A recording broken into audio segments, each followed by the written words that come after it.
former FBI Special Agent Brad Garrett, both ABC News contributors, and ABC News senior investigative correspondent Aaron Katursky. He's live on the scene there.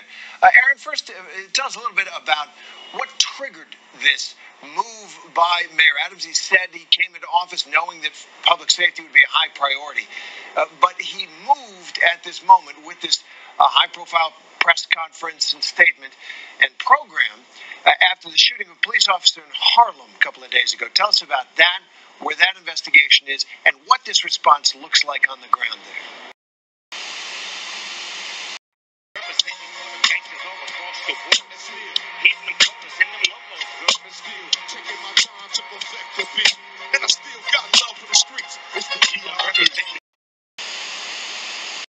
Rapper Snoop Dogg is facing some new allegations of sexual assault and battery. The alleged victim filing a lawsuit in a California court.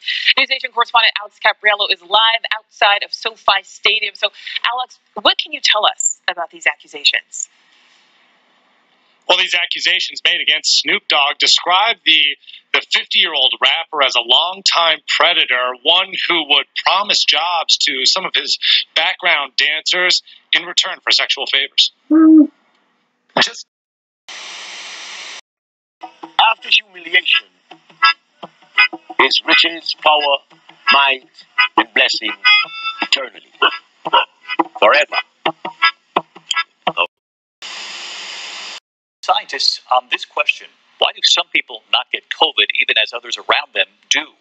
Some of the theories tonight, and here's Whit Johnson. Tonight, a dramatic drop in hospitalizations, down 24% in the last 2 weeks. This chart showing infections in the U.S. now nearly halfway down the other side of Omicron's peak. Abracadabra, huh? We will have to deal with. We don't know. With cases plunging, the debate over masks in schools heating up, from protests in New York to Virginia. Gang report. After weeks of disruption across Canada, Prime Minister Justin Trudeau invoked emergency powers for the first time in peacetime today in a bid to halt anti-vaccine protests, including giving the government the authority to prohibit public assembly and some travel. The federal was all out for Valentine's Day like Offset and Cardi B. Oh, snappity snap snap. Despite the outcry from students, 167 children have died as a result of gunfire on school grounds since 2018. That's according to Everytown for Gun Safety. Going, gets spun down, gets it away, and incomplete. It looked like T-Ron might have had a shot.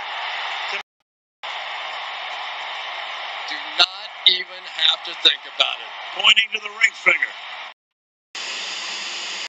Begin with what is the biggest security crisis between the West and Russia since the end of the Cold War. In his first address specifically about the tensions, President Biden today revealed a new number of Russian troops now encircling Ukraine, 150,000 soldiers. The president says the U.S. stands prepared to respond and that invasion by Putin would rally the world to oppose its aggression. A U.S. official tells CBS News that Russia moved rocket launchers and long-range artillery into firing positions yesterday.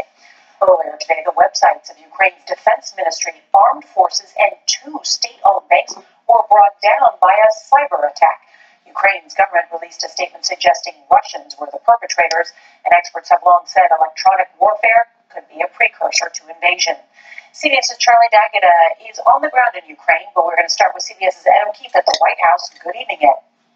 Good evening, Nora. There is deep skepticism here at the White House about that purported Russian troop pullback. The president warns an invasion of Ukraine is still possible, but he had a message today for the Russian leader.